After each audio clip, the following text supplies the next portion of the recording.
بہترین استاد۔ شادی کی تقریب میں ایک صاحب اپنے جاننے والے آدمی کے پاس جاتے ہیں اور پوچھتے ہیں، کیا آپ نے مجھے پہچانا؟ انہوں نے غور سے دیکھا اور کہا، ہاں، آپ میرے پرائمری اسکول کے شاگرد ہو، کیا کر رہے ہو آج کل؟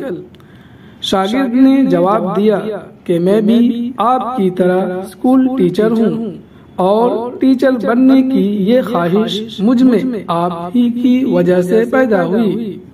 استاد نے پوچھا، وہ کیسے؟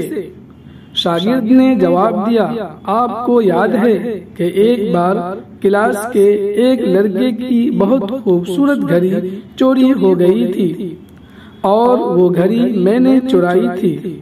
آپ نے پوری کلاس کو کہا تھا کہ جس نے بھی گھڑی چرائی ہے واپس کر دے۔ میں گھڑی واپس کرنا چاہتا تھا لیکن شرمندگی سے بچنے کے لیے یہ جرات نہ کر سکا۔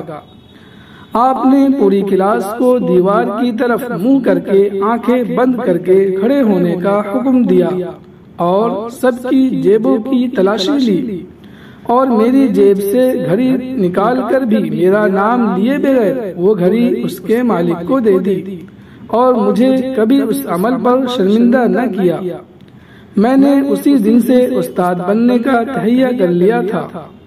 استاد نے کہا کہ کہانی کچھ یوں ہے کہ تلاشی کے دوران میں نے بھی اپنی آنکھیں بند کر لی تھی اور مجھے بھی آج ہی پتا چلا ہے کہ وہ گھڑی آپ نے چرائی تھی۔